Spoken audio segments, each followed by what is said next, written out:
Les amis, Pep Guardiola et Hansi Flick vont-ils entrer ce soir dans le top 8 de la Ligue des Champions? C'est la dernière chance, vous le savez, on va ensemble ouvrir la presse étrangère pour faire le point complet sur cette très très belle 8e journée attendue. Regardez la première image, regardez d'où vient avec les tabloïds anglais Tottenham ce soir sur la pelouse de l'Eintracht Francfort. Et regardez, on a failli ne pas avoir Randal Colomwani, heureusement tout va bien. Tabloïds anglais, le véhicule du joueur prêté par le Paris Saint-Germain est là, cabossé. Il est là, Randal Colomwani, blême sur le bord de la route, avec son coéquipier Wilson Odobert. Heureusement, les deux hommes se suivaient. Tout va bien. Il sera bien là ce soir pour cette soirée de Ligue des Champions. Et restez bien, car au cœur de cette édition, on va également parler mercato. La Juve est sur Randal Colomwani, les amis, très attendu. C'est une soirée passion qui nous attend dans ce carrousel Champions à la une de la presse espagnole. Une soirée top avec Kylian Mbappé, avec Ousmane Dembélé et logiquement avec Lamine Yamal du Barça. C'est par là qu'on va démarrer. Le Barça, les amis, ce soir, c'est simple. Gagner, marquer et espérer, car oui, pour l'instant, le Barça n'est pas dans le top 8. Ici, ligne de flottaison avec Chelsea, on va compter sur toutes les forces, et notamment Dani Olmo, et je vais y revenir, il est là, bien évidemment, annoncé comme titulaire ce soir dans ce plan, sans Pedri, je vous le rappelle, sans Gavi Christensen, De Jong qui est suspendu, et Cancelo, qui n'est pas inscrit pour cette soirée de Ligue des Champions. Il faut marquer. L'avantage, c'est que ce Barça d'Hansi Flick qui adore ce nouveau format de la Ligue des Champions, eh bien, c'est marqué. Regardez, sur les 2 dernières saisons cumulées, le Barça est tout simplement l'équipe la plus prolifique. 61 buts devant Arsenal, le Paris Saint-Germain ou encore le Bayern Munich. Et regardez encore ici, depuis que Hansi Flick est là en Ligue des Champions, et tous les comptes depuis 1992-93, c'est énorme. Il a la meilleure moyenne de points par match de tous les coachs. Hansi Flick, 2,33 devant Jupp Heynckes, Mikel Arteta, Pep Guardiola ou encore Frank Rijkaard. Il connaît parfaitement la direction à suivre. Regardez le dessin dans les colonnes du Mundo Deportivo signé Cap. Le top 8 est ici. Il pourra donc notamment compter sur Dani Olmo, les amis. Pedri n'est pas là. Regardez, sa position favorite, c'est numéro 10, mais je m'adapte. Où Flick veut me mettre, où je jouerai, peu importe, je vais apporter le maximum. Là où il est content également interrogé, eh bien c'est sur la prolongation de contrat de Fermin, les amis. Hansi Flick, lui aussi en conférence de presse, a dit le club a parfaitement travaillé. Fermin indispensable aujourd'hui. Il est en mode double-double avec les buts inscrits et les passes décisives, et il est à la chasse au record, le père Fermin. Regardez les photos que je vous ai mis ici. Et regardez ces chiffres clés. Xavi, les amis, avait signé une saison à 10 buts et 28 passes décisives. C'est ce que Fabregas, aujourd'hui le coach de Com, avait fini une saison à 15 buts et 14 passes décisives. Fermin est derrière eux, les amis. Il veut peut-être les rattraper. Et regardez ici, Luis Enrique, couleur Barça, l'actuel coach du Paris Saint-Germain, eh bien, est le joueur espagnol du Barça avec le plus de buts en Ligue des Champions sur une saison. 6 inscrits. Il en est à 5. Le père Fermin, la chasse au record. En parlant de buteur, bien évidemment, on va penser à Lewandowski, les amis, qui, regardez, lui aussi est à la chasse au record. Celui notamment de Lionel Messi entre le Polonais et l'Argentin, tous les deux avec les couleurs du Barça. Eh bien, regardez ce chiffre ici. Lionel Messi a battu en Ligue des Champions 40 équipes différentes. Robert Lewandowski en a battu 39. On pourrait égaler Lionel Messi, Cristiano Ronaldo, 38 adversaires battus en Ligue des Champions. J'adore ces chiffres-là, les chiffres clés. Regardez le ranking des meilleurs buteurs de la Ligue des Champions. Cristiano Ronaldo avec 140 buts, Lionel Messi 129. Troisième, Robert Lewandowski avec 106 buts inscrits en 139 matchs entre le Borussia, le Bayern et le FC Barcelone. Actuellement, regardez, 20 buts inscrits avec le Barça. Il est dans ce ranking, bien évidemment mené par Lionel Messi, Luis Suarez ou encore Rivaldo. L'adversaire, ce sera Copenhague ce soir pour le Barça. Très intéressant, car en parlant de buts marqués, eh bien Copenhague est l'une des équipes qui concède le max de frappes. Regardez, sur son but, 13 tirs par match concédés par Copenhague. Et regardez qui il y aura en face, côté Copenhague. Larsson, pour les plus vieux d'entre vous, dont je fais partie. Regardez, Larsson, eh bien c'est le fils d'Henrik Larsson, lui qui a été joueur du Barça et qui avait notamment porté ce numéro 17, puis le 7 signature le 30 juin 2004. C'était la première période. Regardez du président Laporta tout jeune, Chiqui Begiristain ici qui était alors le directeur sportif puis parti du côté de Manchester City. Et regardez Larsson qui a été ensuite l'adjoint de Koeman du côté du Barça. Eh bien le fiston va retrouver le Barça. J'adore ces histoires qui font la grande histoire du football. Le Real Madrid de son côté qui va affronter Benfica qui pour l'instant est ici. Pas encore accessible pour les playoffs. Voici les compositions d'équipes probables. C'est le choc et José Mourinho qui retrouve le Real Madrid où il avait disputé 178 matchs dont 127 victoires. Eh bien il va retrouver Arbeloa. Il l'a eu comme joueur au Real Madrid. Je vous rappelle, regardez, prenez le temps de regarder les compositions d'équipes probables. Sans Rudiger, Alexander-Arnold, Mendy et Militao côté Real Madrid. Match très attendu avec notamment Mastantuono, Mbappé et Vinicius devant à l'attaque du côté du Real Madrid. La même problématique pour Hansi Flick se pose, les amis, pour Pep Guardiola. Va-t-il entrer dans le top 8? C'est l'objectif. Man City pour l'instant, alors que toutes les autres équipes anglaises, c'est une performance, sont dans le top 8. Arsenal, Liverpool, Tottenham, Newcastle, Chelsea. Pour l'instant, Man City est là, à la 11e place, devant le Sporting Portugal et le Barça. Et Pep Guardiola, eh bien, se gratte la tête. Il doit trouver les solutions. Pour le match de ce soir, il doit jamais baisser la garde. Bien évidemment, on pense notamment à ces échanges derniers avec l'arbitrage où il ne veut absolument rester vigilant par rapport au choix des différents arbitres. Et puis, jeu de mots, parce qu'on parle également de sa défense. On doit serrer les rangs du côté de Manchester City et notamment parce qu'en face, eh bien, ce soir, il y a Osimhen, les amis, l'international nigérian qui est une bombe.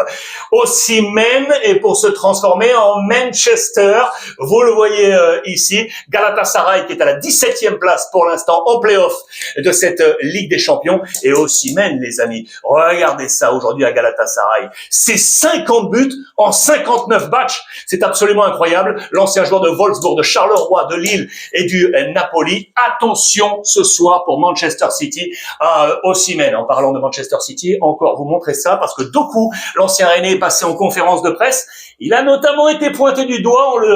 On pense que c'est un peu un plongeur dans la surface de réparation, a diver en anglais. Bien entendu, il repousse toutes ces accusations. Le joueur de Manchester City, Liverpool, les amis, également ce soir dans cette grande compétition européenne avec Arne Slot, on a l'impression qu'il va se boucher les oreilles. Pourquoi? Parce que, bien évidemment, il ne peut pas faire la sourde oreille. Il entend les bruits sur éventuellement son push et qu'il soit exit de Liverpool en fonction de la suite des résultats. On avait parlé notamment de Xabi Alonso, vous le savez, comme bruit, rumeur pour prendre la suite du côté de Liverpool ce soir face à Karabag pour essayer d'éviter un peu plus de bruit dans ses oreilles, vous l'aurez compris. Du côté des Français, triple objectif, Marseille, Paris et l'AS Monaco. Les amis, regardez le Paris Saint-Germain qui est pour l'instant ici dans ce top 8. Marseille et Monaco ici à l'affût, on attend ces matchs. Marseille sur la pelouse de Bruges, Monaco Juventus et le Paris Saint-Germain, les amis, face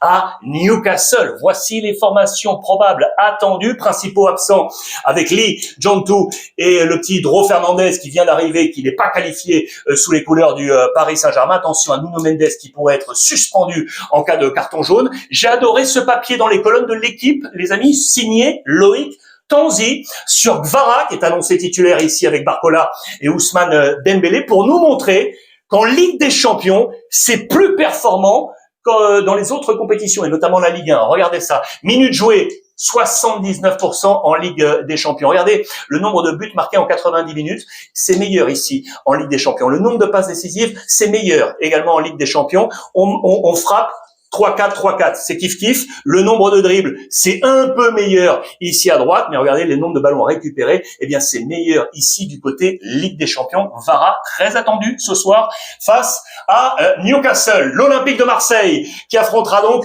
Bruges ce soir, le club belge. Et en parlant de belge, zoom dans les colonnes de la Provence sur Vermeeren, les amis, qui était arrivé comme une bombe. Il avait tout fracassé dans ses débuts. Sera-t-il titulaire ou non dans les colonnes de la Provence en ballottage avec Kondogbia? Et on nous dit que depuis un petit moment, eh bien, il n'est plus dedans. Et notamment depuis, vous le savez, son rouge face à Nantes. Il était sorti un chouïa du 11 de Roberto De Zerbi. Et en plus, avec les arrivées de Timber et de Nwaneri, absents ce soir puisqu'ils sont non inscrits, Napoli, eh bien, sa place est en danger. Que va-t-il se passer? Voici le 11 probable de l'Olympique de Marseille, sans Pavard et Emerson. Je vous le rappelle, Greenwood, Gouiri et Paixão attendus à la pointe de l'attaque de l'Olympique de Marseille. Monaco, ça sera face à la Juve ce soir. Regardez les 11 probables annoncés dans les colonnes de l'équipe. Et là aussi, très bon papier, signé Mélissande Gomez, qui revient sur l'histoire du maillot rayé noir et blanc de la Juventus de Michel Platini ici, avec l'anecdote,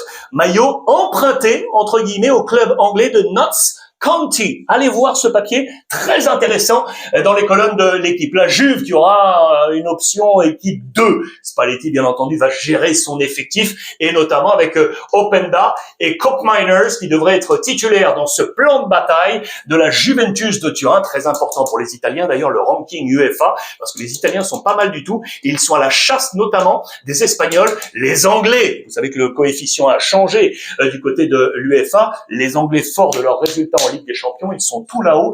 Regardez, très très intéressant. Et puis regardez là en bas, je vous en ai parlé, Randal Colomani est donc sur les tablettes, les amis de la Juventus de Turin. Damien Comolli, le patron français, est sur les rangs. Discussion avec le Paris Saint-Germain qui a prêté le club donc à Tottenham pour éventuellement le faire venir. Spalletti en a fait son choix numéro 1 pour être un renfort de premier choix du côté de la Juve, très attendu. Attendu également, eh bien, les retours financiers, bien évidemment, de la Ligue des Champions. Regardez ça pour tous les clubs italiens, d'ailleurs, les 4 avec l'Inter, l'Atalanta, la Juve et le Napoli. La Juve, pour l'instant, a déjà encaissé 62 millions d'euros en Ligue des Champions. Ça aussi, la répartition a changé avec l'UEFA. S'ils passent en 8e, 74. S'ils vont en play-off, 71 millions. Objectif également, bien évidemment, Ligue des Champions, la Juve est pour l'instant 15e de ce classement. Nouvelle encore du côté de l'Italie, à vous montrer rapidement. Regardez, en parlant de Mercato, vous le connaissez, lui, par cœur. Regardez, c'est Yannick Carrasco, les amis, l'international belge, 32 ans aujourd'hui,